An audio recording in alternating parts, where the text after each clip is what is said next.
Hey, this is Skorpion G here, talking about my home defense vz61. I just want to talk about some of the features with this. So this is a parts kit from Max Arms that I bought, and it's a demilled or demilitarized vz61 Skorpion. And so that came through, and that was about, when I bought it, it was on sale for $160. Then I bought a threaded barrel for I believe 170 off of Royal Tiger Imports.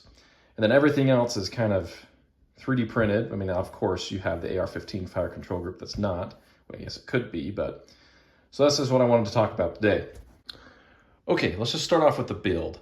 So let's start from this end and work our way back.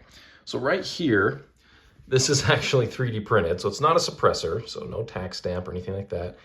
And yes, it is plastic, and it is out of PLA+, but it's just something of my design, and it's 1.5 by 28 1.5 by 28 threads, and it's just kind of for looks. I mean, with it being plastic and straight on the barrel, we'll see if it'll melt. I kind of want to see, when I start getting able to do rapid fire tests, how it'll hold up. But yeah, that was kind of just a fun little feature there. And then eventually I would like to get an actual suppressor for this build. And then working the way through our main body. So this is 3D printed in PLA+. The brand is eSun. And I actually made a few CAD modifications to this myself.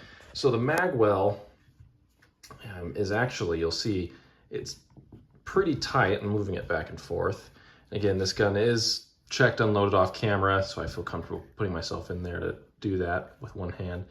So on CAD, I actually made this a little bit more tight, because I like to hold the magazine, and with the other one, it was just so wobbly, it would actually jam a lot more frequently. So I've done that. And then the other modification, which I'm gonna do, I've done on CAD, but not done here. This is just filed.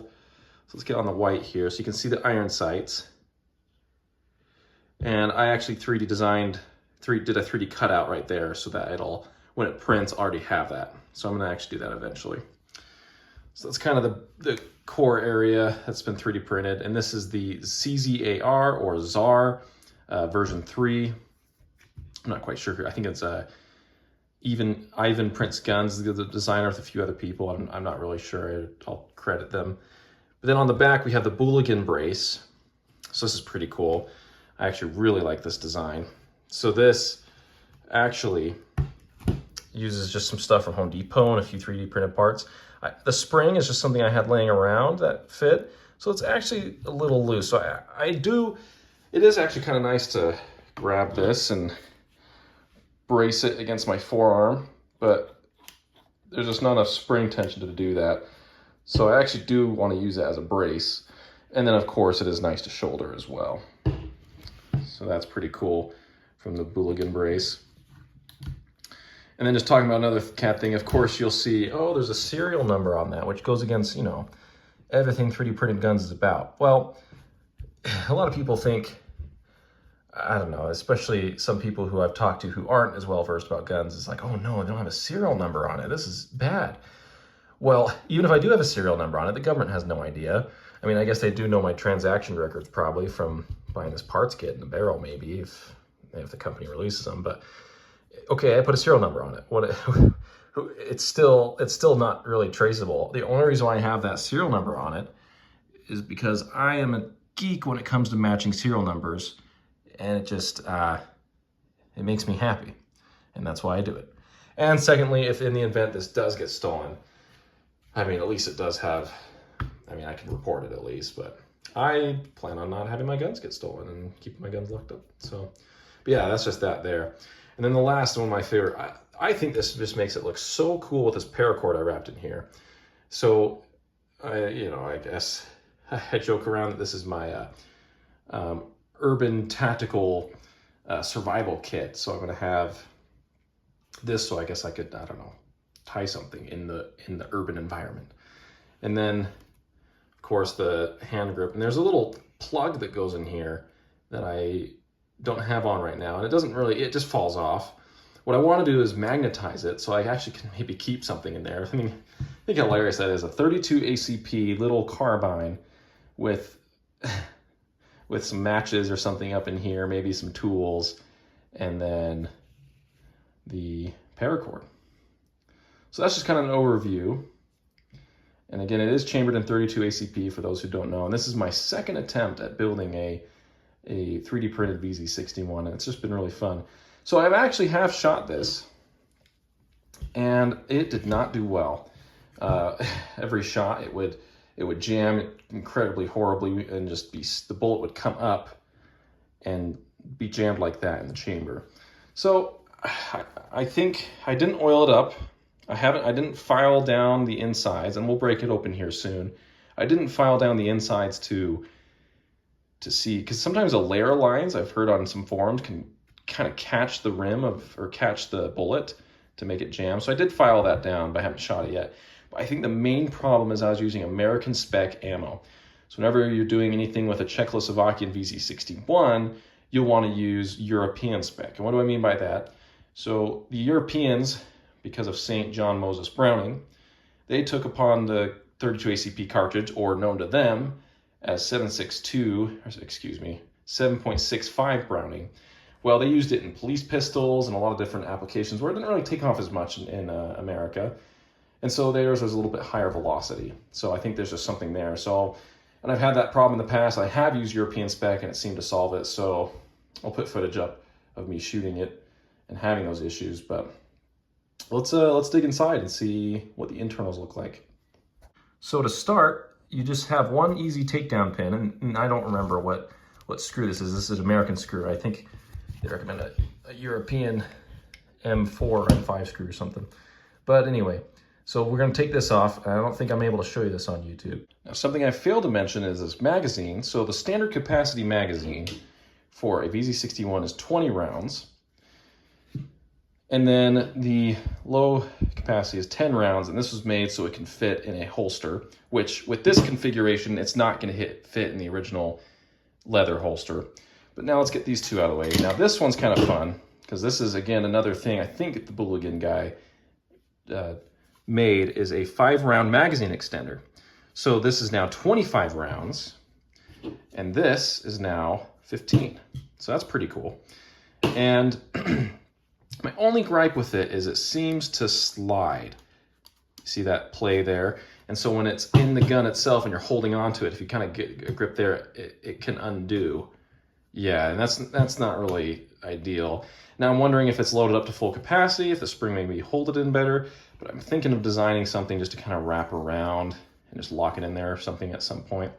But yeah, I just want to talk about that.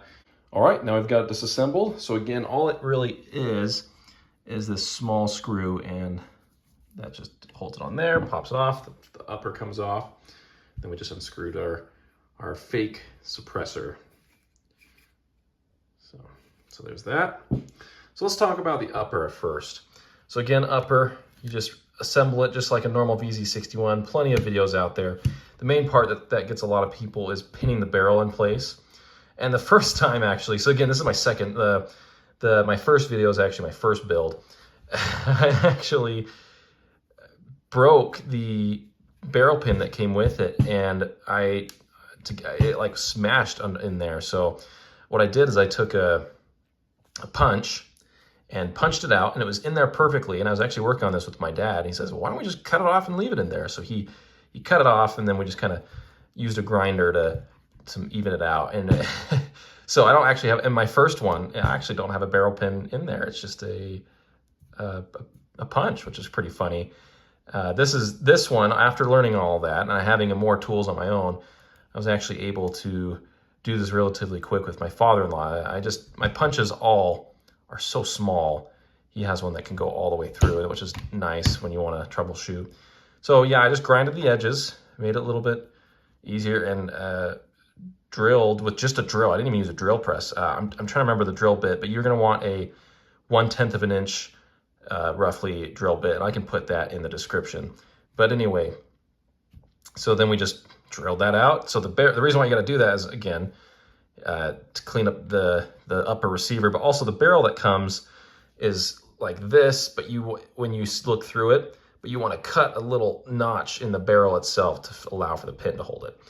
So that was actually super easy. So I feel like if I were to do this again, knowing what I've known, it actually isn't that hard.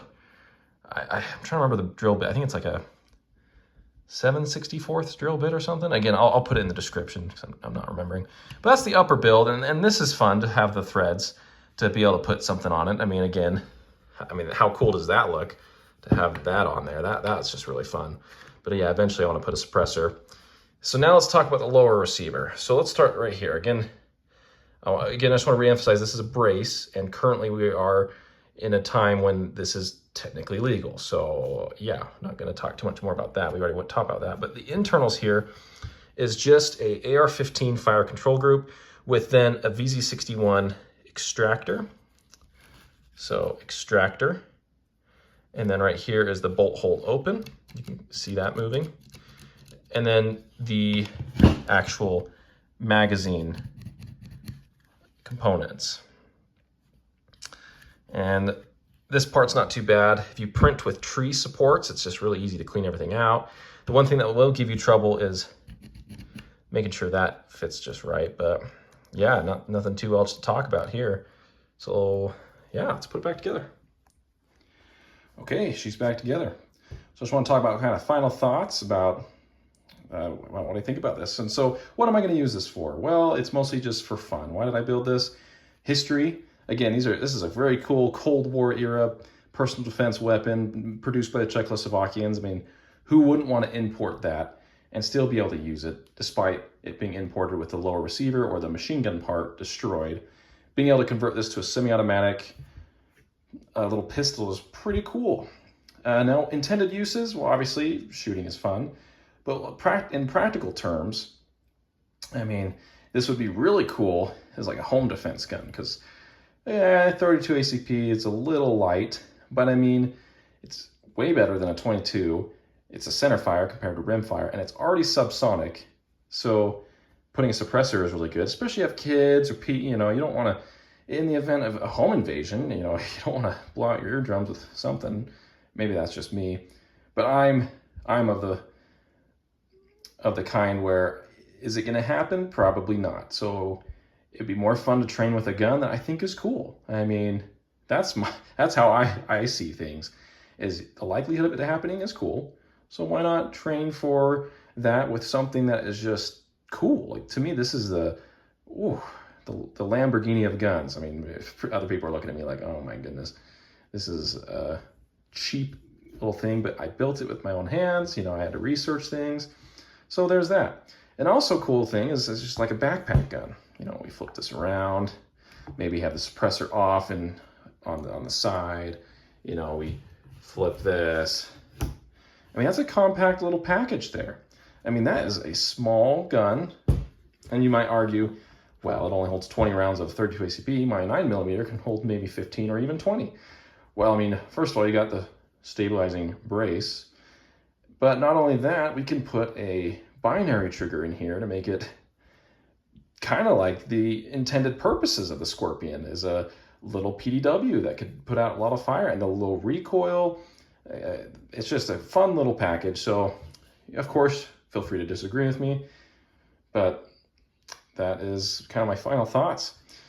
I'm excited for it. We'll see how it goes on the range with my recent modifications, but I failed to mention, when you